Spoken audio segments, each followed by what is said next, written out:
예, 하나님 말씀 다니엘 6장 1절에서 9절까지 제가 한 절, 여러분이 한 절 교독하겠습니다.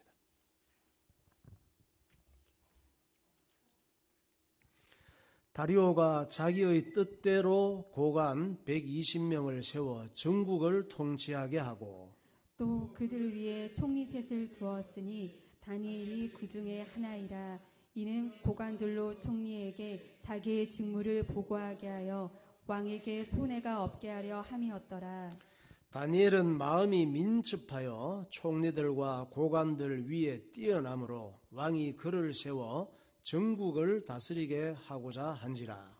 이에 총리들과 고관들이 국사에 대하여 다니엘을 고발할 근거를 찾고자 하였으나 아무 근거 아무 허물도 찾지 못하였으니 이는 그가 충성되어 아무 그릇됨도 없고 아무 허물도 없음이었더라. 그들이 이르되 이 다니엘은 그 하나님의 율법에서 근거를 찾지 못하면 그를 고발할 수 없으리라 하고 이에 총리들과 고관들이 모여 왕에게 나아가서 그에게 말하되 다리오 왕이여 만수무강하옵소서.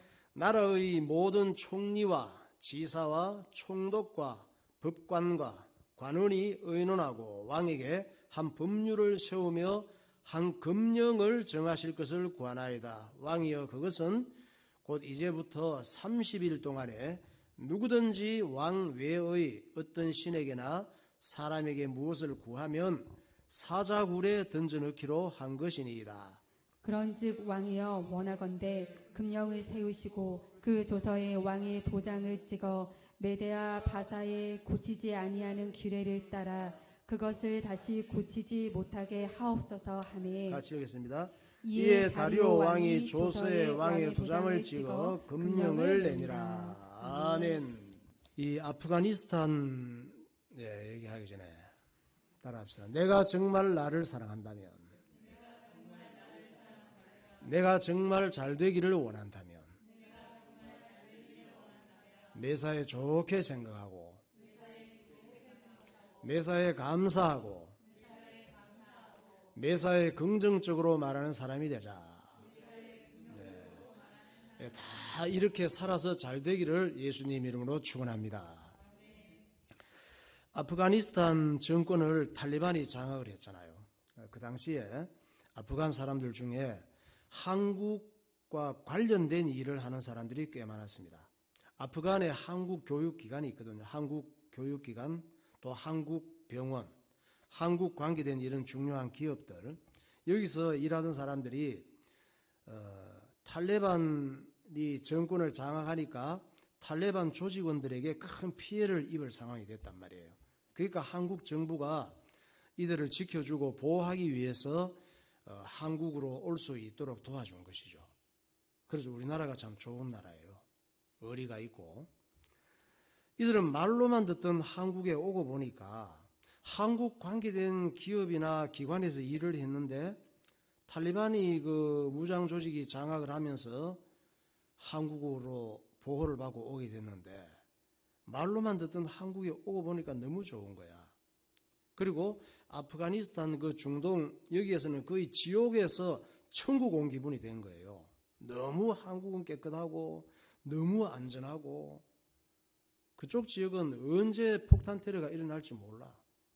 누가 옷을 뭐 그냥 혼이불 같은 옷을 입고 와가지고 펑 터지면 속에 이제 폭탄이 가득 감고 있다가 스위치 누르면 터져버리는 거예요. 언제 그런 일이 일어날지 모르는 상황에 살다가 한국에는 그런 일이 없잖아요. 폭탄을 몸에 감고 있다가 스위치 눌러 터뜨리는 일이 지금까지 그런 사고 있었습니까? 그런 사고 없어요. 한 번도 난 일이 없어. 그쪽 동네는 잊어버릴만 하면 나. 그러니까 한국 오니까 너무 안전하잖아요. 살기 좋지. 누가 뭐 총을 들고 다닙니까? 그리고 너무 먹을 것도 많지. 집도 너무 좋잖아요. 냉담방 시설 다 돼 있지. 여러분 좋은 줄도 모르고 살지. 당연한 줄 알죠. 너무 좋은 거야. 전자제품 환상적이죠. 교통이 얼마나 좋아. 우리 사돈 보니까 미국 사람인데도 한국이 전쟁으로 폐허가 됐다는 그런 이미지만 갖고 있었다가 한국 그때 우리 아들 결혼식 때 와가지고 강원도로를 타고 가는데 터널을 들어가면 막 온갖 조명이 총천연색으로 조명이 탁 나와 있잖아요. 막 너무 몰라요. 도로도 이렇게 좋고 야광 이런 것도 보면 아주 위험한 데는 전부 조명이 그렇게 사고 나지 않도록 되어 있고, 터널 들어가면 터널이 너무 이쁘고, 어떨 때 도로 막 쭉 지나가면 음악까지 나오고, 그러니까 기가 막힌 거야 이거는. 그래, 이야, 미국에는 도로가 상 막혀요. 땅이 넓어갖고 그런 시설을 할 수가 없어. 길만 닦아놓은 거야. 이쪽에 길, 땅이 넓으니까 쭉 가는 길 닦아놓고, 또 숲 같은 이런 넓은, 근데 차 사고 나면은 상대방 차하고 역주행해서 부딪히는 일은 없어. 사고 나면 굴러가고 숲으로 떨어져 버리지. 공간을 띄워놓고도 저쪽에 또 있고 하니까. 근데 그런 데다가 시설을 한국처럼 할 수가 없죠. 그러니까 너무너무 놀라요. 야, 도로가 이렇게 잘 되어 있고 안전하게 되어 있다고. 그러지, 완전히 이 아프간 사람들은 지구 아닌 다른 별에 온 것 같지. 아프간 그쪽 동네만 살다 보니까 늘 사는 게 그런 줄 알았지. 한국에 오니까, 대한민국 오니까 땅덩어리는 작지만 너무 환상인 거죠. 이들은 하나같이 대한민국 정부에 감사하면서 인사를 합니다. 한국에 살면서 많은 것을 배우고 싶고 아이들하고 잘 적응하고 행복하게 살고 싶다 이러면서 정말 좋아해요. 이때 들어온 사람들이 한 400여 명 됐거든요. 이들은 최악의 상황에서 최고 좋은 상황으로 들어오게 되었습니다. 한국 직장에 잘 붙은 거지. 줄을 잘 서야 되는 거야. 그러니까 똑같은 상황에 살지라도 똑같은 아프간 사람들이 어디 직장을 잡았지만은 나중에 덕이 되고 도움받을 나라에 붙은 것이죠. 이 사람들은. 그러니까 뭐든지 참 판단을 잘하고 이 줄을 잘 서야 죽고 사는 게 달려 있었던 거지. 이 사람들도 딴 나라에 붙을 수도 있었잖아요. 어떤 사람들은 딴 나라에 붙었다가 아프간에게 공격당하고 테러당할 것 같으니까 막 비행기에 매달려가지고 비행기가 이륙하는데 그대로 달려있는 거야. 붙잡고 있다가. 그래서 좀 올라가다 사람이 떨어져서 죽는 이런 경우도 있더라고. 그런데 한국은 이 사람들을 전부 보호해서 한국으로 가족까지 데려왔으니까 얼마나 참 좋은 나라에 붙은 것이 되는 것이죠. 한국에 들어온 아프간 사람들이 정말 고맙게 생각하는 사람이 있습니다. 아프간에 그 한국 대사관 직원 중에 김일웅이라고 하는 사람이 있어요. 김일웅 참사관. 이 사람은 아무래도 예수 믿는 사람 같아. 이 사람은 아프간에서 그 대사관 직원들을 먼저 철수시켰잖아요. 긴급 철수할 때 아프간 출신 직원들에게 약속을 한 거예요. 내가 일단 먼저 갔다가 다시 여러분들을 데리러 오겠다. 예수님처럼. 내가 갔다가 다시 데리러 올게. 기다려. 그때까지 신앙생활 잘하고 있어. 이런 것처럼 이 참사관이 한국 내가 갔다가 너희들 꼭 데리고 오겠다 약속을 했는데 그 약속을 진짜 지킨 거예요. 안 올 수도 있는데. 어떤 나라들은 아프간 출신 직원들이 죽거나 말거나 내버리고 자기들만 살겠다고 도망치듯이 철수한 나라들도 참 많이 있거든요. 이런 사람들은 참 딱하죠. 사람도 잘 되기 원한다면 예수님께 붙어 있어야 됩니다. 할렐루야. 우리가 사는 동안 누군가에게 뭔가 붙어 있는 거야, 사람은. 예수님께 붙어 있어야 사는 길이 열리고 좋은 일이 기다리고 있는 것입니다. 요한복음 15장 4절에서 5절. 내 안에 거하라. 나도 너희 안에 거하리라. 가지가 포도나무에 붙어 있지 아니하면 스스로 열매를 맺을 수 없음 같이 너희도 내 안에 있지 아니하면 그러하리라. 나는 포도나무요 너희는 가지라. 그가 내 안에 내가 그 안에 거하면 사람이 열매를 많이 맺나니 나를 떠나서는 너희가 아무것도 할 수 없습니다. 예수님께서 내 안에 거하라 그러잖아요. 내 안에 거한다 이 말은 예수님께 붙어 있으라 같은 말이지. 그 예수님께 붙어 있으면은 좋은 열매가 기다리고 있어. 좋은 일을 많이 만날 수가 있는 것입니다. 그 왜 예수님께 붙어 있어야 되느냐? 예수님께 붙어 있는다 이 말은 예수님 에너지를 내가 많이 공급받는다고 할 수가 있어요. 포도나무가 줄기가 이렇게 있으면은 또 가지가 이렇게 쭉쭉 나오잖아요. 포도나무가 줄기가 뻗어가잖아요. 그러면 눈에 보이는 줄기들이 쭉쭉 뻗어가지만은 그 뿌리는 어디에서 진액을 에너지를 공급받습니까? 그 한 줄기 포도나무가 위에 나가 있으면 막 뿌리가 어딘지를 몰라. 그 쭉 따라가 보면은 줄기 통해서 뿌리가 내려가 있는 그 뿌리에서 모든 영양 에너지를 공급받는 것이죠. 그럼 예수님 에너지를 공급받아야 되는데 예수님 에너지는 어디에 있느냐? 교회에 있습니다. 자동차 에너지는 어디에 있습니까? 주유소에 있죠. 또 충전소에 있잖아요. 주유소나 충전소에 가면은 땅속 보이지 않는 벙커에 저장된 에너지를 충전기로 끌어올려서 자동차에 주유시키잖아요. 그 예수님 에너지는 지금 여러분이 충전받고 있는 거예요. 할렐루야. 예수님 에너지는 교회 와서 예배 드릴 때 충전받는 거예요. 기도하면서 충전받고 찬송하면서 충전받고 성도들이 만나서 대화하고 교제하면서 충전받고 이 충전시키는 중요한 역할을 맡은 직원이 목사님이란 말이에요. 저는 여러분에게 이 성경이라고 하는 이 에너지 벙커에서 끌어내서 여러분에게 전달해주는 충전소 직원, 거룩한 영적 충전소 직원이에요, 제가. 그런데 망하는 에너지도 있어요. 세상에서는 망하는 에너지를 공급받는 사람들도 있습니다. 망하는 에너지를 잘 분별을 해야 돼요. 이게 지금 예수님 에너지인지 망하는 에너지인지. 세상에는 예수님 에너지 말고 망하는 에너지가 굉장히 많아요. 불량 에너지가 있습니다. 마귀가 주는 에너지가 있어요. 사람을 망하게 하는 마귀적인 에너지, 마귀적인 충전소에 붙어 있으면 틀림없이 망합니다. 사람들 중에는 불행해지고 망하는 사람들이 많이 있잖아요. 왜 불행해지고 망하는지 아세요? 마귀적 에너지를 계속 받았기 때문에. 올라가 보면 내가 어떤 에너지를 충전받았는지 생각해 보면 내가 잘못된 에너지를, 마귀적 에너지를 충전받아서 이 모양이 되었구나. 틀림없습니다. 100%.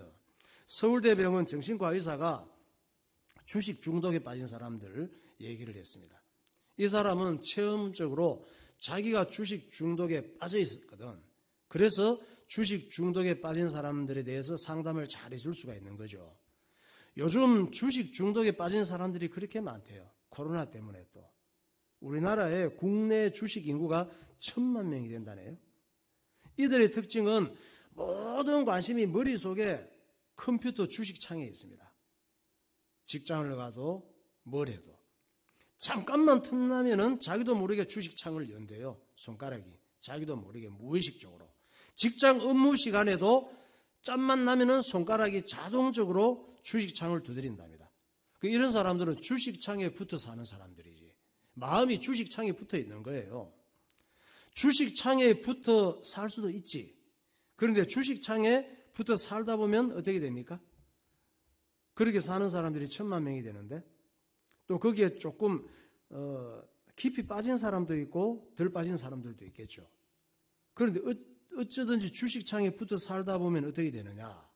있는 돈 없는 돈 다 끌어모아서 투자하게 돼요. 또 투자할 돈이 없으면 남의 돈을 빌려서 투자하게 된대요. 그러다가 안 되면 자기 집 전세금 빼서 투자하게 된대. 어떤 사람은 집 팔아서 투자한대요. 그럴수록 더 주식창에 돈이 들어갔으니까 또 깊이 빠져든대요. 마침내 불안하니까 불면증에 시달린대. 잠을 제대로 못 자니까 직장 가서 졸고 앉았다고 또 잘리지. 그리고 가슴 두근두근거리는 불안 증세가 생긴대요. 그러다가 우울증이 생긴대. 이렇게 살아야 되냐? 이렇게 되는 거예요. 인생에 박탈감이 생기고 어떤 사람은 잘 되는데 어떤 사람은 대박 나는데 나는 왜 이럴까? 마침내 폐가 망신하는 사람들이 그렇게 많답니다. 주식에서. 왜 그래요? 잘못된 것에 마음을 뺏겼으니까. 잘못된 이 주식창에 붙어 살다가 보니까 잘못된 결과가 오는 게 당연한 것이지. 또 어떤 젊은이 또 사람들은 PC방 게임기에 붙어 사는 사람들이 많대요. 어떻게 붙어 있는지 볼까요? 영상 보세요. 예. 저게 지금 PC방이 상당히 큰 PC방이잖아요. 저 붙어가지고 그냥 일회용 라면 시켜서 먹으면서 하루 종일 붙어 있는 거야. 저기서 피곤한 줄도 모르고 계속 저기 붙어 삽니다. 어떤 젊은 부부는 PC방에 붙어 살다가 아기를 방치해가지고 아기를 죽게 만드는 일도 있었잖아요. 어떤 사람은 PC방에서 또 직원이 마음에 안 든다고 말다툼하다가 살인사건을 저지르기도 합니다. 이 사람 사는 재미가 여러 가지가 있죠. PC방에서 게임하는 재미가 있지 다른 재미들도 많습니다. 이런 재미들이 좋은데 그 재미에 내가 마음을 뺏겨서 그 재미에 내가 붙어버릴 수가 있다니까. 그러면 건강하고 발전하는 인생을 살 수가 없어요. 중독이라 그러잖아요. 중독은 뭐냐면 내 몸과 마음이 붙어 있는 거예요. 중독은 내 몸과 마음이 어디에 집착해서 붙어 있는 거. 직장 생활에 지장이 될 만큼 집착함에 붙어 있는 거. 이게 중독이에요. 학교 공부하는데 집중해야 되는데 공부에 집중이 안 될 정도로 내 마음이 어딘가에 뺏기고 자꾸 생각이 나서 집착해서 붙어 있는 거. 이게 중독이란 말이에요. 그래서 내게 붙어 있는 생각이 있어. 내게 붙어 있는 습관, 내게 붙어 있는 취미, 이게 내게 붙어 있는 정신 문제가 있습니다. 이런 게 다 눈에 안 보이는 거잖아요. 그것을 보고 마약 중독이라 그래요. 늘 생각이 붙잡혀 있어. 쇼핑 중독도 있대요. 도박 중독, 알코올 중독. 알코올 중독도 참 무서워요. 저는 우리 이모부님이 늘 알코올 중독 그러면 생각이 나. 아, 무섭더라고. 자식들이 하도 속을 썩이고 사고를 치고 감옥을 자꾸 들어가고 감옥에서 빼내오고 이런 일이 있다 보니까 괴로워서 못 견디는 거예요. 술을 자꾸 소주를 마시다 보니까 나중에는 밥을 안 먹고 술을 먹는 상황이 되더라고. 그러다 속이 다 이거 버려버리고 그래서 결국 알코올 중독으로 돌아가셨는데 우리 이모님도 얼마 안 돼서 따라서 돌아가시더라고. 하도 스트레스를 받고 그러니까. 밥을 먹으면서 뭐 술을 먹어야 되는데 또 담배 중독. 담배를 계속 담배라도 피워야 호 불어내야 속이 답답한 걸 뭐 빼내는 것 같으니까 카페인 중독도 있습니다. 커피도 너무 많이 마시지 마세요. 몇천 원씩 가는 거 하루에 몇 잔씩 그것도 중독입니다. 그거. 그런 돈 있으면 헌금해 하나님 앞에. 인터넷 중독. 정말 요새는 뭐 전체를 어쩌다 다 보면은 전부 핸드폰이 애인이야. 전부 그걸 붙잡고 뭘 그렇게 보는 성경 읽나? 설교 동영상 보나? 하여튼 그렇게 자꾸 붙잡고 있어요. 거짓말도 중독이 있습니다. 또 음란물 중독 꽉 차 있잖아요. 이런 것들이. 이 마귀가 하는 일은 사람들로 하여금 잘못된 즐거움에 빠져서 망하는 재미에 붙어 살게 하는 거예요. 그래서 망하는 에너지 속에 내가 붙어가지고 계속 그걸 충전받는 거야. 그러면 틀림없이 어느 날 망하게 되는 것이지. 그것을 하나님께서는 세상 풍조라 그랬습니다. 세상 풍조. 그 마귀를 따르는 일이다. 마귀에게 속는 일이라고 말씀하시는 거예요. 성경 모르면 내가 세상 풍조에 빠진지도 모르지. 마귀에게 속고 마귀에게 마음이 뺏긴 줄도 모른다니까. 그래서 망하는 일이 많은 거예요. 하나님 없는 자들 속에서 역사하는 귀신의 영이 많은 사람들을 통해서 돈에 미치게 만들어서 돈에 돌게 만들어. 돈이 뭐니? 만몬신이거든. 돈에 빠지면은 돈에 미쳐버려요. 돈 귀신에 들려요. 그래서 세상 유행, 세상 문화, 세상 재미를 다양하게 만들어낸다는 것이지. 육신 세상 이 만몬신에 빠진 사람들을 통해서 돈만 되면 못하는 짓이 없거든. 그래서 이런 사람들을 통해서 세상 유행이 만들어지는 거예요. 이런 사람들을 통해서 세상의 육신적인 재미를 다양하게 만들어내는데 사람들이 그게 마음 뺏기고 붙게 되는 거예요. 그걸 바로 육체의 욕심이다. 육체와 마음이 원하는 것이라고 성경은 정의하고 있습니다. 에베소서 2장 2절과 3절. 그때 너희는 그 가운데서 행하여 이 세상 풍조를 따르고 공중의 권세 잡은 자를 따랐으니 곧 지금 불순종의 아들들 가운데서 역사하는 영이라. 전에는 우리도 다 그 가운데서 우리 육체의 욕심에 따라 지내며 육체와 마음에 원하는 것을 하여 다른 이들과 같이 본질상 진노의 자녀이었더니. 네. 이런 하나님을 만나지 못하고 하나님 말씀을 모르는 사람들은 전부 다 그 가운데서 이 세상 풍조, 공중권세 잡은 마귀의 여러 가지 이 함정들, 이걸 따라가면서 육체의 욕심을 따라 지내고 있는 거예요. 성경은 이걸 진단하고 있지만 하나님 말씀을 듣지 않으면 내가 어디에 빠져서 붙어 있는지도 모른다니까. 이런 사람들이 많아질수록 세상에는 불행한 일이 많고 힘든 일이 많아지는 거예요. 그래서 우리는 사람들이 이런 문제 속에 마음이 사로잡혀 산다는 것을 이해를 해야 기도해 줄 수가 있는 거예요. 안 그러면 저 사람은 왜 저럴까? 이해 안 되는 일이 굉장히 많아. 그러므로 마귀에게 쏟고 살다가 망하는 인생이 되지 말라는 거죠, 하나님께서는. 그래서 우리가 정말 예수에 미쳐 살지 않으면 순간순간 속을 일이 많습니다. 우리의 마음과 생각이 다 주님께 붙어 있어야 이런 게 들어올 틈이 없는 거죠. 에베소서 4장 26, 27절. 분을 내어도 죄를 짓지 말며 해가 지도록 분을 품지 말고 마귀에게 틈을 주지 말라. 예.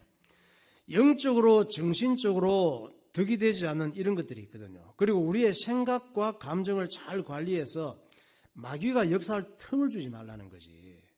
빈틈을. 여러분 비가 많이 올 때 장마철 뚝이 터져서 그냥 마을이 쑥대밭이 될 때가 있잖아요. 그 뚝이 터질 때 뭐 큰 게 문제가 아니고 검 조금 가 있던 거, 쥐구멍 같은 거, 요거 하나 나 있는 것이 그걸로 물이 솔솔 들어다가 뚝이 터져버리는 거라니까. 우리 사람도 다 건강하지만 장기 별것 아닌 거, 요만한 그 바이러스, 균 요런 것들이 이길 힘이 없으면은 그걸 통해서 사람을 죽이는 이런 일이 있단 말이에요. 그게 마귀가 역사할 틈을 주지 마라 그러잖아. 그래서 우리에게 성령 충만하라고. 하나님 말씀을 사모하는 은혜가 우리에게 늘 꽉 차 있어야 돼요. 할렐루야. 그래서 매일 공동체 성경 읽기 못하더라도 관심이 가 있어야 돼요. 내가 오늘 또 한교회 집사님을 통해서 이렇게 편집을 해서 올려주는데 성경 읽기 또 올려주는 사람도 있는데 그걸 클릭해서 잠깐 듣지도 못했구나. 1, 20분. 내가 이 정도로 영성에 감각이 무디어져 있구나. 이걸 우리가 생각을 해야 돼요. 못하고 있구나라고 하는 생각이라도 해야 된다니까. 그리고 실제 그걸 해야지 우리가 틈을 덜 주는 것이지. 그래서 사회생활이나 가정생활이나 교회생활할 때 중요하지 않은 일들이 있습니다. 그래서 저는 별로 주의 일에 중요하지 않은 일에 대해서 저는 막 속이 상해. 그런 일에 시간이 뺏기고 어떤데 에너지가 뺏길 때. 별로 중요하지 않은 일 때문에 시험 들고 에너지 뺏기면 안 돼요. 에베소서 5장 3절 4절. 음행과 오금과 더러운 것과 탐욕은 너희 중에서 그 이름조차도 부르지 말라. 이는 성도에게 마땅함 아니라 누추함과 어리석은 말이나 희롱의 말이 마땅치 아니하니 오히려 감사하는 말을 하라. 예.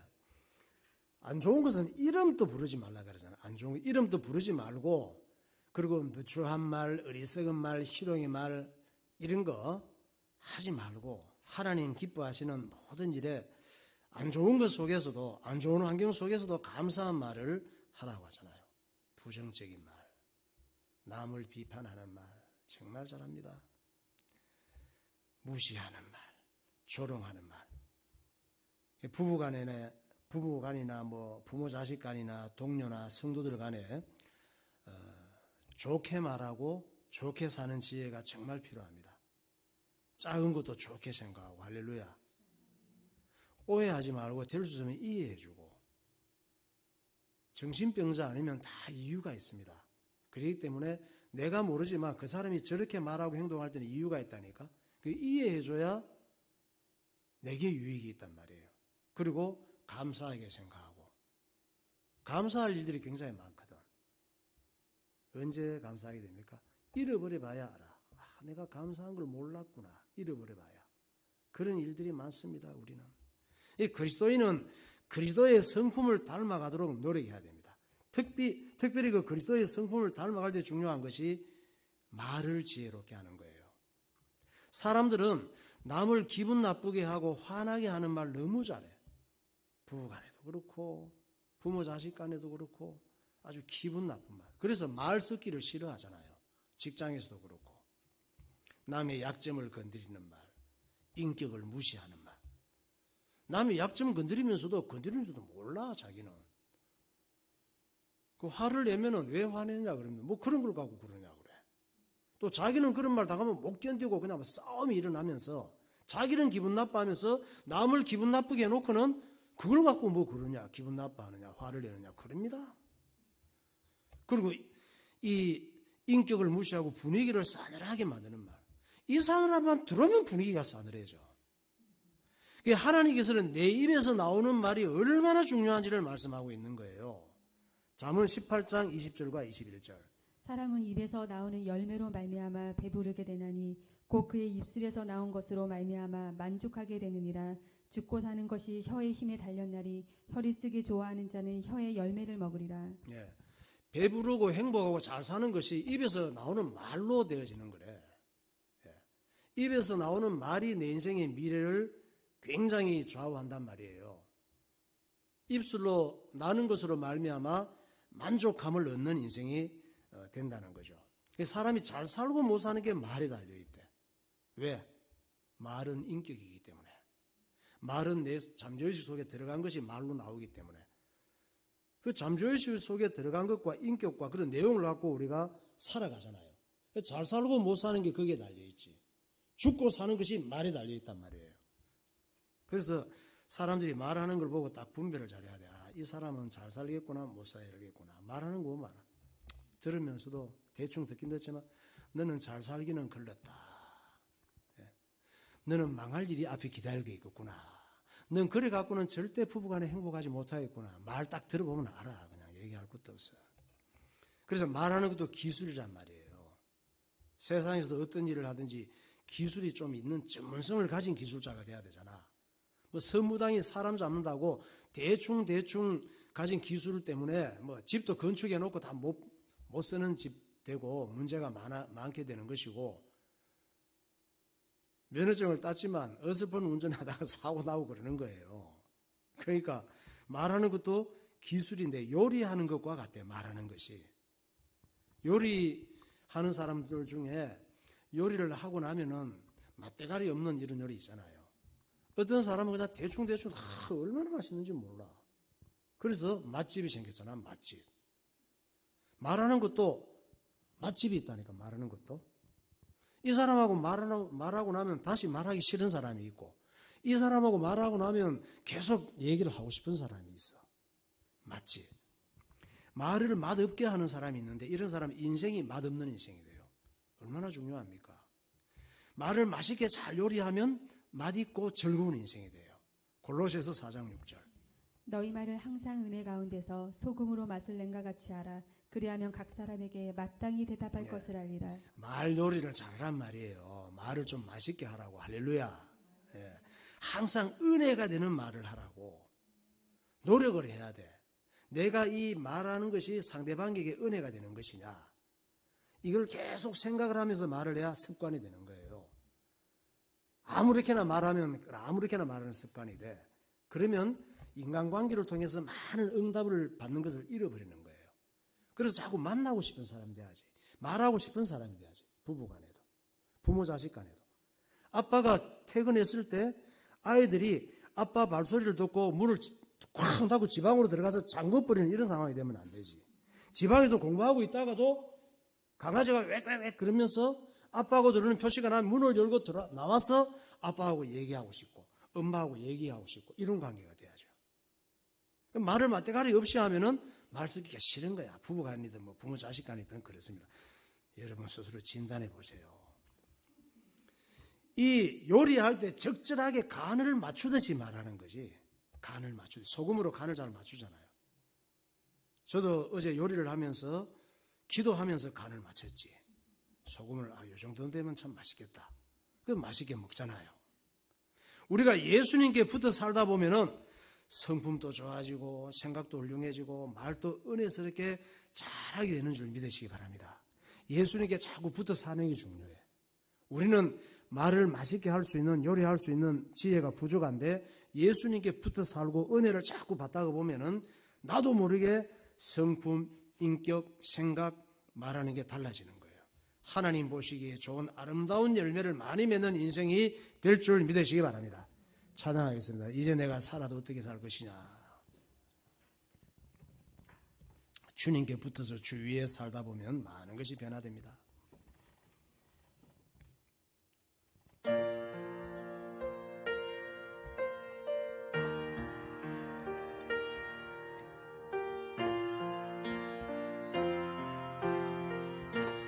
이제 내가 살아도 주 위에 살고 이제 내가 살아도 주 위에 살고 이제 내가 죽어도 이제 내가 죽어도 주 위에 하늘 영광 보여주며 하늘 영광 보여주며 날로라 하네 할렐루야 할렐루야 찬송하며 주를 받느라 그러므로 나는 사나 죽으나 그러므로 나는 사나 죽으나 주님 그것이요 사나 죽으나 사나 죽으나 사나 죽으나 날 위해 피 흘리신 내 주님의 거짓 이제 내가 떠나도 이제 내가 또 저 천국 가고 저 천국 가고 이제 내가 있어도 이제 내가 주 위에 있네 아멘 주 위에 있네 우리 예수 찬송하며 우리 예수 찬송하며 나는 가겠네 천군 천사 천군 천사 나팔불며 마주 나오네 아멘 그러므로 나는 사나 죽으나 주님 그것이요 사나 죽으나 사나 죽으나 날 위해 피 흘리신 내 주님의 것이요 아멘. 자, 지난주 우리는 바벨론의 포로로 잡혀가서 울고 있는 이스라엘 남유다 백성들 얘기를 들었습니다. 하나님께서 에스겔 선지자를 통해서 위로하셨죠. 위로하시고 그발 강가에서 특별한 환상으로 말씀하시는 것을 봤습니다. 그리고 그들이 바벨론의 포로로 잡혀가기 전에 황당한 일을 당해서 포로로 잡혀가서 낙심하고 절망할까 봐 인생을 포기할까 봐 하나님께서 예레미야 선지자를 통해서 미리 예언했잖아요. 포로 기간이 몇 년일 거라고? 70년일 거라고 예언을 했습니다. 그리고 싫든지 좋든지 이 포로로 잡혀가거든 죽든지 살든지 70년간 이 바벨론에 살면서 편안한 마음으로 70년간은 결혼도 하고 집도 짓고 힘든 일이 많지만 농사도 짓고 거기에서 하나님을 아는 믿음도 회복하고 잘못된 신앙생활을 회개하고 이런 특별한 공부하는 기간을 바벨론에서 70년간 허락하셨단 말이에요. 사람이 인격이 바꾸어지고 생각이 바뀌려면 70년 정도는 필요해. 민족이 바꿔져야 되니까.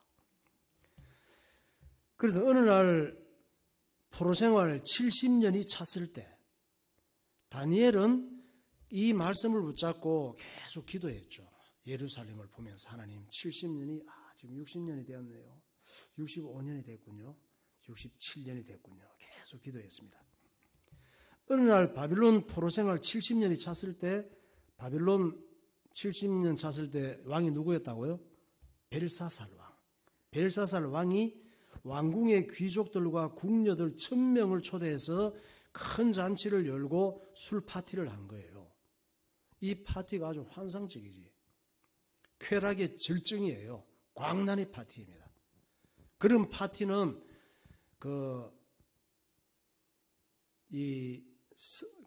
우상을 섬기는 우상 재단의 창녀들이 있단 말이에요. 그들에게 막 섞여가지고 무희들을 하고 같이 즐기면서 술 파티를 하는 거죠.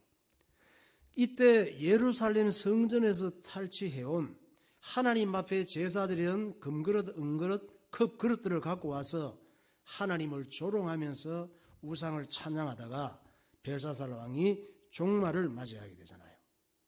다니엘 5장 1절, 3절, 4절. 벨사살 왕이 그의 귀족 1000명을 위하여 큰 잔치를 베풀고 그 1000명 앞에서 술을 마시니라. 이에 예루살렘 하나님의 전 성소 중에서 탈취하여 온 금그릇을 가져오매 왕이 그 귀족들과 왕후들과 후궁들과 더불어 그것으로 마시더라. 그들이 술을 마시고는 그 금, 은, 구리, 새, 나무, 돌로 만든 신들을 찬양하니라. 예. 꼭 벨사살 왕이 아니라도 꼭 망할 사람은 망할 짓을 합니다. 세상에도 망할 사람은 망할 에너지를 꼭 받고 망할 것을 충전받고 있다가 어느 날 망해버리지. 그러니까 하나님이 미워하는 짓이에요. 하나님께서 미워하는 짓을 하지 말아야 되는데 다니엘 5장 30, 31절. 그날 밤에 갈대아 왕 벨사살이 죽임을 당하였고 메대 사람 다리오가 나라를 얻었는데 그때 다리오는 62세였더라. 예. 하나님의 말씀을 막을 자가 없다니까. 아무리 생각해도 세계적인 최고의 나라 바벨론 제국이 무너질 거라고는 생각하는 사람이 없었어. 아무도 상상을 못했습니다. 이런 일이 일어날 줄 알았으면 그날 밤에 귀족 1000명을 데려다가 잔치를 안 하지. 성벽을 지켜야지. 이런 일이 있을 줄 알았으면. 고레스 왕이 바빌론을 함락시키니까 그날부터 바빌론은 멸망하고 메데 바사 제국이 되는 거예요. 메데 바사 제국이라고 하는 것은 2개 나라가 있는데 바사라고 하는 나라가 고레스가 일어나서 이 메데를 쳤단 말이에요. 그래서 메데 바사 제국이라고 그래요. 이것이 페르시아 제국이에요. 한마디로 바사, 페르시아 얘기하고 있어요. 페르시아 제국. 그래서 바벨론이 멸망하고 페르시아 제국이 열리는 거예요. 이 페르시아 제국이 오늘날 어떤 나라? 이란. 이란의 국조가 고레스 왕이에요. 지금도 가면 동상이 있습니다. 이때 고레스 왕은 다리오라고 하는 사람을 왕으로 통치자로 세우는 거예요. 그럼 고레스 왕은 그 바벨론 멸망시키고 나서 어디 갔어요? 또 전쟁하러 갔지. 땅 차지하느라고 바빠. 힘이 있으니까. 그 나라를 정복해서 땅을 그냥 차지해버리면, 나라를 차지해버리면 뭐 사람들하고 재산하고 다 내 거 돼버리거든. 대단한 부동산 투자가지. 땅을 그냥 정복해버리면 끝나는 거야. 그거 다 내 거 되는 거예요. 그때는 그래서. 그럼 다리오 왕은 어떤 사람이냐? 고레스 왕이 바빌론을 치고 다리오 왕을 세웠는데 다리오 왕은 어떤 사람이냐? 역사가들은 고레스 왕의 장인으로 봅니다. 이 다리오 왕이 그리스 본토를 치러 간 거예요. 그리스. 그 다음에 알렉산더가 일어나는데 알렉산더가 일어난 나라가 그리스예요. 알렉산더의 아버지가 빌립 대왕이야. 나중에 이 페르시아를 치는 거예요. 이 그리스 본토를 다리오 왕이 치러 갔다가 마라톤 전쟁에서 패배한 왕이 이 다리오 왕이에요. 마라톤은 어디예요? 그리스 아테네의 들판 이름이야. 사람 이름이 아니고. 이 다리오 왕이 10만여 명의 페르시아 군대를 이끌고 그리스를 보니까 쓸만한 그런 지역이야. 땅이. 저거 정복하면 좋겠어. 그래서 그리스를 치러 갔는데 별것 아니게 생각했거든. 저거들이 그리스에서 뭐 군대를 모아봤자 몇 명이나 되겠냐. 이렇게 생각했는데 그리스에는 정말 몇 명 안 돼. 다 이 사람 저 사람 뭐 개나 소나 끌어모았는데 10,000명밖에 안 돼. 그런데 이 1만 명의 아테네 그리스 군사들에게 10만여 명이 가갖고 엄청난 무기, 첨단 무기 그 당시에 갖고 왔는데 패해버린 거예요. 그 그리스에서는 지형지물, 바다 이런 걸 이용해가지고 페르시아를 무너뜨린 거죠. 그 군사들을 전쟁에서 이긴 거지. 그러니까 아테네 이 그리스 군사들 입장에서는 얼마나 좋습니까? 성전보를 알리러 갔지. 달리기 잘하는 병사에게 심부름을 시키면 빨리 뛰어가서 이 기쁜 소식을 본부에 알리세 이래 된 거야. 그때는 뭐 핸드폰 전화 이런 게 없었잖아요. 그래서 사람이 막 직접 뛰어가서 밀서나 편지를 전하고 또 말 타고 가서 편지를 전하고 했거든요. 그런데 그 당시에 아테네군은 말도 전부 전사했나 봐. 전쟁하다가 타고 갈 말이 없었던 것 같아요. 그래서 직접 뛰어간 거예요. 그 병사 이름이 페이디피데스. 이 병사가 뛰어간 거리가 한 40여 킬로 되는 거예요. 그래서 막 너무 기뻐갖고 이 성전보를 어마어마하잖아요. 10만여 명의 페르시아 세계 제국의 군사를 10,000명 뭐 아줌마들까지 다 그냥 돌 들고 방망이 들고 나갔을 거야 아마. 이래가지고 그 10만 명의 대군을 물리쳤으니까 이런 일이 있을 수가 없지. 그런데 아테네 군사들이 이겨야 돼. 왜? 거기에서 알렉산더가 일어나야 되니까. 하나님께서 10만 명을 물리치게 한 거야. 이때부터 페르시아가 점점 힘을 잃기 시작하죠. 왜? 전쟁하려면 국력이 엄청 소모되거든.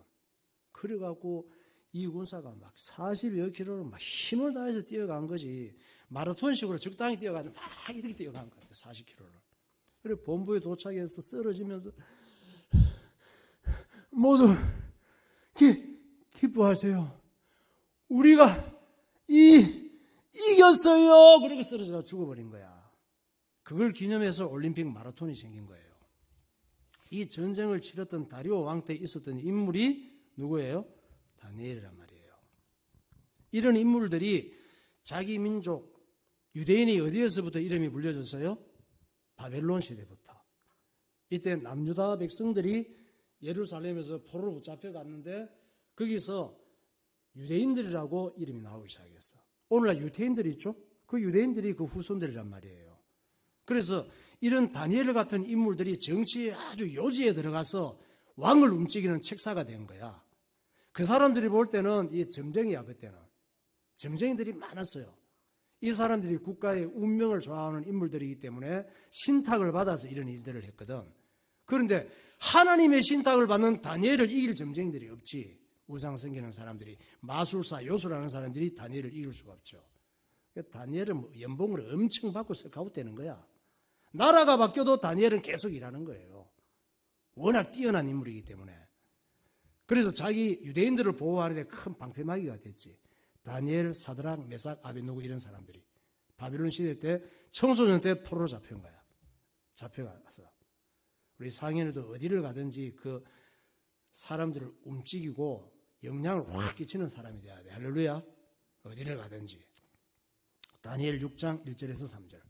다리오가 자기의 뜻대로 고관 120명을 세워 전국을 통치하게 하고 또 그들 위에 총기셋을 두었으니 다니엘이 그 중에 하나이라. 이는 고관들로 총리에게 자기의 직무를 보고하게 하여 왕에게 손해가 없게 함이었더라. 다니엘은 마음이 민첩하여 총리들과 고관들 위에 뛰어나므로 왕이 그를 세워 전국을 다스리게 하고자 한지라. 예. 우상을 섬기고 그냥 뭐 음란한 이런 거 어떤 점수를 가더라고 다니엘은 비교할 수가 없죠. 하나님 앞에 기도하고 구약 성경 그 앞에 다니엘이 신 그 앞에 성경들 있잖아요. 모세 오경 이런 말씀들, 이런 말씀 갖고 하나님과 함께하고 동행하는 이 다니엘의 지혜는 일반 사람들하고 비교가 안 돼. 예수 믿고 은혜 받고 기도하는 사람 지혜가 뛰어나요. 뭐 술 먹고 세상적으로 마귀 충전 받는 사람들이 절대 이런 사람을 이길 수. 예수 잘 믿으면 세상에서도 경쟁력이 있습니다. 다니엘은 바벨론 느부갓네살 왕이 예루살렘을 치러 왔을 때 1차 포로로 잡혀간 청소년이에요. 이때 1차 포로로 잡혀갈 때는 20살 정도 돼서 다니엘이 1차 포로 우리 에스겔 읽고 있죠 지금? 공동체 성경. 에스겔은 두 번째 포로로 잡혀갈 때 에스겔이 잡혀갔어. 첫 번째 포로로 잡혀갈 때 다니엘이 있었어요. 그래서 다음에 우리가 사람의 얘기를 에스겔 다음에 다니엘이 있잖아요. 그래서 다니엘은 1차 포로, 에스겔은 2차 포로 잡혀갔다고 생각하고 성경을 읽으면 됩니다. 그러니까 다니엘은 느부갓네살 때 잡혀갔잖아요. 벨사살 때까지 있었죠. 나중에 페르시아 제국 때까지 다리오 왕이 통치할 때까지 살면서 계속 왕 곁에서 국가의 운명을 좌우한 사람이 다니엘이에요. 그러니까 다리오 왕이 지금 다니엘과 같이 있을 때는 다니엘의 나이가 80살 이상이 됐어요. 이때는. 느부갓네살 때는 20살 때 잡혀왔단 말이야. 이때 똑똑하고 지혜가 있으니까 얘들을 그냥 궁궐에서 키워서 국가의 아주 중요한 인물로 느부갓네살 왕이 사용했던 것이죠. 그 당시 이 다리오 왕 때 80살 이상 된 노인이에요. 다니엘은. 문제는 페르시아의 고위직 정치인들과 총리들이 다니엘을 시기질투하는 거야. 음모를 꾸미는 거죠. 예루살렘에서 포로로 잡혀온 신분이잖아. 포로로 잡혀온 주제에 다리오 왕의 총애를 받고 국가의 핵심 권력자가 된 것이 자존심 상하고 질투나서 견딜 수가 없는 거예요. 고관 120명이 지금 전국을 통치하는 고위직 인물들이란 말이에요. 그 위에 뛰어난 인물이 다니엘이기 때문에 왕의 친구처럼 활동을 하니까 볼 수가 없었던 거지. 저걸 어떻게 죽일까. 그래서 별 연구를 다 하면서 고발거리를 찾았지만은 다니엘이 고발거리를 찾을 수가 없는 거야. 지금으로 말하면 저들끼리 모여서 청문회를 해봤자 뭐 흠을 찾을 수가 없는 거예요. 얼마나 지혜가 있는지 후유증이 있을 일을 안 하는 거야, 다니엘은. 결국 이들이 음모를 꾸미기를 다니엘의 신앙생활을 걸고 나왔습니다. 하루에 3번씩 기도하고 있었는데 하루 3번 기도하는 걸 모르는 사람이 없었거든. 예루살렘 그쪽을 방향을 바라보면서 하나님 아버지, 우리에게 이 70년이 찰 때에 우리 민족이 고향으로 들어가서 하나님을 제대로 섬길 수 있도록. 바벨론에서 나온 게 회당이에요. 회당교육. 모아놓고 자기들끼리 바벨론의 보호를 받았지. 다니엘 같은 인물이 있으니까 혈통도 보존하면서 오늘날 교회 공동체와 같은 회당 교육이 거기서부터 시작이 된 거예요. 그래서 어떤 음모를 꾸몄느냐. 임금님 외에 다른 신이나 다른 사람에게 기도하면, 다른 신을 더 받들고 다른 사람을 더 받들고 기도하는 사람이 걸리면 사자굴에 던져넣읍시다. 이런 그 문서를 만들어서 임금님께 결제받으러 갔지. 그랬더니 임금님은 좋잖아요. 자기를 신처럼 섬긴다고 하니까. 자기가 최고 권력자잖아요. 세계적인 페르시아 제국에 어쨌든 바벨론을 다스리는 통치하는 왕이잖아요. 그러니까 기분 좋잖아. 그래 나를 신처럼 만든다고.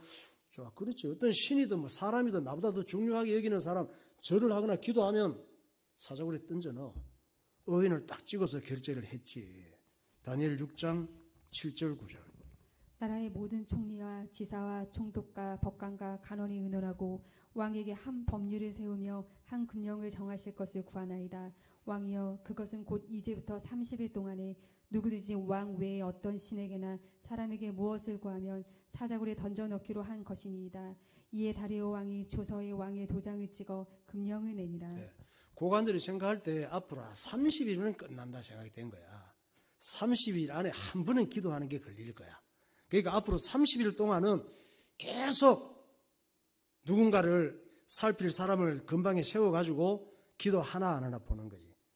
다니엘이 지금까지 하는 행동들을 볼 때 하루도 걸리지 않기 때문에 30일 정도면 소분할 거라고 본 거예요. 그런데 다니엘은 죽을 때 죽더라도 기도를 포기할 수가 없어. 왜냐? 다니엘의 진정한 왕은 오직 하나님이시기 때문에.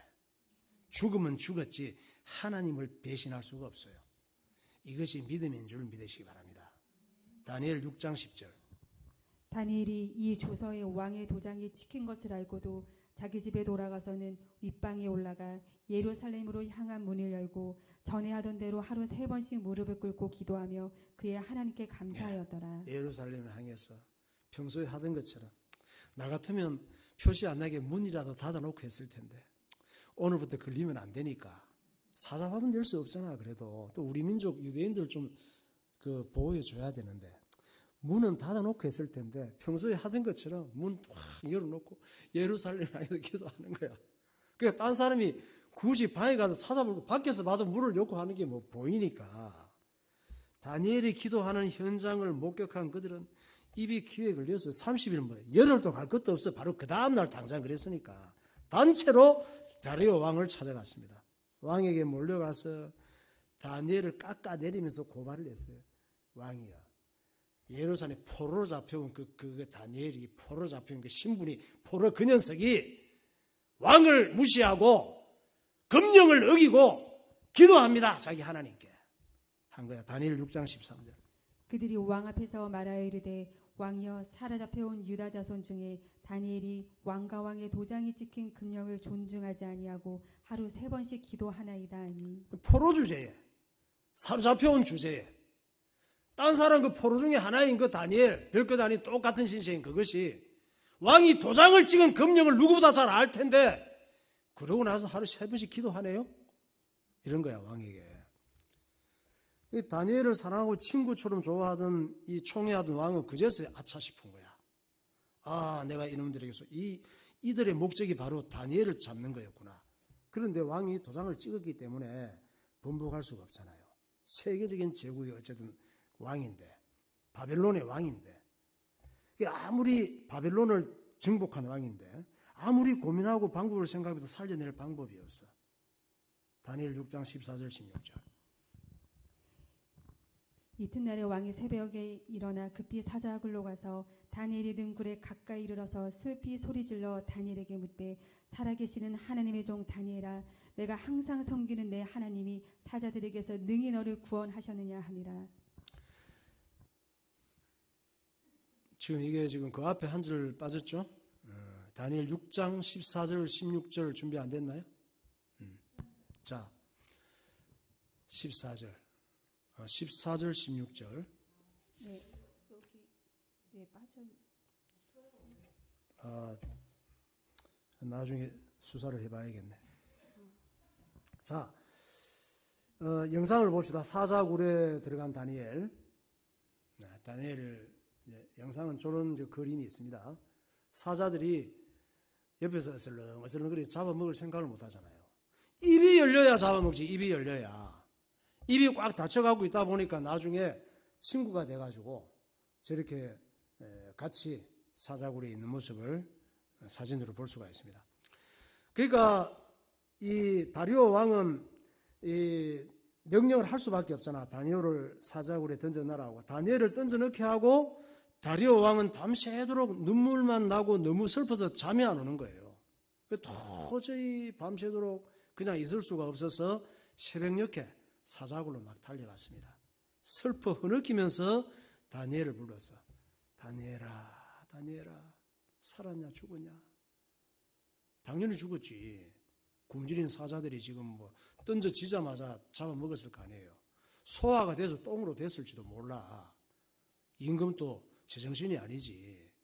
새벽에 그 시간이 몇 시간이 지났는데 가서 다니엘을 불러봤자 대답할 리가 없지. 다시 6장 14절, 19절, 20절. 이튿날에 왕이 새벽에 일어나 급히 사자굴로 가서 다니엘이 든 굴에 가까이 이르러서 슬피 소리질러 다니엘에게 묻되 살아계시는 하나님의 종 다니엘아 내가 항상 섬기는 내 하나님이 사자들에게서 능히 너를 구원하셨느냐. 다리오 왕이 이미 전도가 됐잖아요. 살아계시는 하나님의 종 다니엘아 그러잖아. 자기들은 엄청난 우상들을 섬겼지만은 살아계시는 하나님과 다른 것이지. 다니엘을 보니까 다니엘이 믿는 의지하는 하나님은 살아계신 하나님이야. 네가 항상 섬기는 네 하나님이 사자굴 속에서도 너를 살리지 않았겠느냐 묻는 거예요. 그런데 이게 웬일입니까? 소화가 돼서 똥이 돼야 되는데 다니엘이 대답을 하네. 다니엘 6장 21, 22절. 다니엘이 왕에게 아뢰되 왕이여 원하건대 왕은 만수무강하옵소서. 나의 하나님이 이미 그의 천사를 보내어 사자들의 임을 보응하셨으므로 사자들이 나를 상해하지 못하였사오니 이는 나의 무죄함이 그 앞에 명백하비오며 또 왕이여 나는 왕에게도 해를 끼치지 아니하였나이다 하니라. 내가 감옥의 사자굴에 들어올 일을 한 적이 없습니다. 그러면서 자초지종을 다 설명을 했겠지. 이건 여러분 동화도 아니고 신화도 아니에요. 역사적인 사실입니다. 이거는 다리오 왕이 다니엘을 굴에서 얼른 끌어내게 한 다음에 다니엘을 죽이려고 음모했던 고관들 그들만 부른 게 아니고 그 아내들 남편 잘 만나야 돼요. 애들까지 모조리 끌어와서 사자굴에 던져넣게 했잖아요. 그들이 사자굴에 던져지는 순간 땅바닥에 떨어지기도 전에 뼈도 못 추리는 신세가 된 거야. 아빠 잘 만나야 돼. 어쨌든 자식 살리는 아빠 엄마도 있고 자식 죽이는 부모도 있습니다. 다니엘 6장 24절. 왕이 말하여 다니엘을 참수한 사람들을 끌어오게 하고 그들을 그들의 처자들과 함께 사자굴에 던져 넣게 하였더니 그들이 굴 바닥에 닿기도 전에 사자들이 곧 그들을 움켜서 그 뼈까지도 부셔뜨렸더라. 사자들도 너무하잖아요. 바닥에 떨어지면 좀 먹든지 하지. 땅이라도 밟으면 얼마나 배가 고팠는지 밤새도록 다니엘을 옆에 두고도 못 잡아 먹었는 게 한이 맺혔던가 봐. 떨어지는데 그 고관들하고 자식 뭐 안에 할 것 없이 그냥 그대로 뛰어 올라가지고 부숴 먹는데 뼈까지도 그냥 다 부숴뜨려서 먹어버렸대. 그 사자들이. 우리가 하나님을 사랑하고 하나님 방법으로 살고 하나님께 바짝 붙어 살면은 세상 이길 지혜가 생기고 세상 사람들에게도 인정받고 칭찬받는 경쟁력이 생기는 줄 믿으시기 바랍니다. 그냥 예수님께 붙어 살면 돼요. 어렵지 않아요.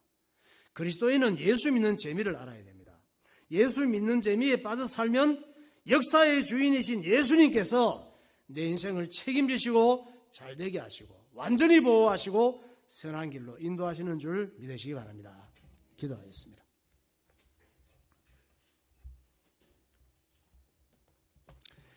아프가니스탄에서 똑같은 아프가니스탄 국민들 중에서 한국과 관계된 곳에서 일하던 사람들, 이들은 죽음의 위기를 만났을 때 한국으로 오게 되었습니다. 사람이 똑같이 땅을 밟고 살아가지만 하나님을 만나고 예수님께 붙어 있으면 하나님께서 보호하시고 선한 길로 인도하십니다. 예수님께 붙어 있는 사람이란 예수님의 에너지를 많이 공급받는 사람을 의미합니다. 예배를 중요하게 생각하는 사람입니다. 주의 종과 성도들을 사랑하는 사람이 예수님께 붙어 있는 사람입니다. 세상 유행을 생산하는 마귀의 영은 사람들을 잘못된 재미에 집착하게 만들고 돈과 쾌락과 인생을 망치는 즐거움에 중독시킵니다. 하나님께서는 마귀가 역사할 틈이 없도록 신앙생활을 하고 영적 건강을 해치는 것은 이름도 부르지 말라고 말씀합니다. 사람이 잘 살고 못 사는 것, 죽고 사는 것이 말 한마디에 좌우될 수 있기 때문에 말할 때마다 절제하고 잘 생각해서 은혜스럽고 생명력 있는 말을 하라고 가르치십니다. 다니엘은 이방 나라의 포로로 잡혀가고 시기, 질투, 음모를 꾸미는 적들 속에서도 말과 행동에 빈틈이 없었습니다. 상대방에게 책 잡힐 일을 하지 않았습니다. 하나님을 향한 다니엘의 믿음은 사자밥이 될지언정 변함이 없었습니다. 하나님 백성들은 사자밥이 되는 것도 문제될 거 없고 사자굴에서 살아나오는 것도 살 이유가 있을 뿐입니다. 잘 되든지 안 되든지 살든지 죽든지 하나님을 향한 변함없는 확신을 갖고 예수 믿는 재미에 빠져 살고 주의 일하는 행복을 누리며 살게 하옵소서. 통성으로 기도하겠습니다. 할렐루야. 거룩하신 하나님 아버지, 은혜를 감사합니다. 오늘도 우리가 무엇이간들에게 사랑하여 주셔서 하나님 앞에 나와 예배하는 주의 백성들이 되게 하심을 감사합니다. 이 땅에 살아가는 동안 여러 가지 일들이 많이 있지만 예수 믿는 재미에 가장 큰 기쁨을 느끼게 하여 주시고 잘 살든지 못 살든지 또한 어떤 여러 가지 상황 속에 살지라도 예수 믿는 재미를 갖고 살게 하시고 하나님 중심으로 살게 하시고 하나님 말씀을 순종하며 살게 하여 주옵소서. 우리에게 말할 수 없는 힘든 일이 닥쳐올지라도 우리의 신앙을 뿌리째 흔드는 문제가 있을지라도 주님을 사랑하는 마음과 주님을 사랑하는 믿음이 변하지 않는 그리스도인이 되게 하여 주옵소서. 말 한마디 할 때도 은혜가 되는 말하게 하여 주시고 우리 생각도 거룩해지게 하여 주옵소서. 움직이는 곳곳마다 어둠이 물러가게 하시고 불행과 저주가 물러가게 하여 주옵소서. 하나님을 영화롭게 하는 신앙생활이 되게 하여 주옵소서. 예수님 이름으로 기도하옵나이다. 하나님 아버지, 우리가 눈을 뜨고 호흡하고 살아가며 모든 움직이는 것마다 어떠한 에너지를 공급받고 영향을 받고 있는데 거룩한 에너지를 공급받고 거룩한 충전을 받는 일에 우리의 관심이 빠져들게 하시고 예수 그리스도와 예배와 하나님 말씀에 우리의 마음이 뺏기고 충전이 되어서 어둠은 또 우리를 망하게 하는 일이 많은 세상 속에서도 악한 원수 마귀와 세상 문화에 틈도 주지 아니하고 그 이름도 부르지 않을 만큼 주님과 동행하는 삶이 되게 하여 주옵소서. 우리에게 말할 수 없는 불행한 일들이 있을지라도 그러한 환경 때문에 믿음이 흔들리지 아니하도록 도와주시고 다니엘과 같은 중심으로 예루살렘 천국을 바라보면서 날마다 하나님이 기뻐하시는 일에 쓰임받는 도구가 되게 하여 주옵소서. 벨사살 왕과 같은 사람, 또 느부갓네살 같은 사람, 이런 세상에 사람들이 많이 있지만 그 환경 속에서도 그들에게도 인정받고 칭찬받는 그리스도인 되게 하여 주옵소서. 예수님 이름으로 감사하며 기도하옵나이다. 아멘.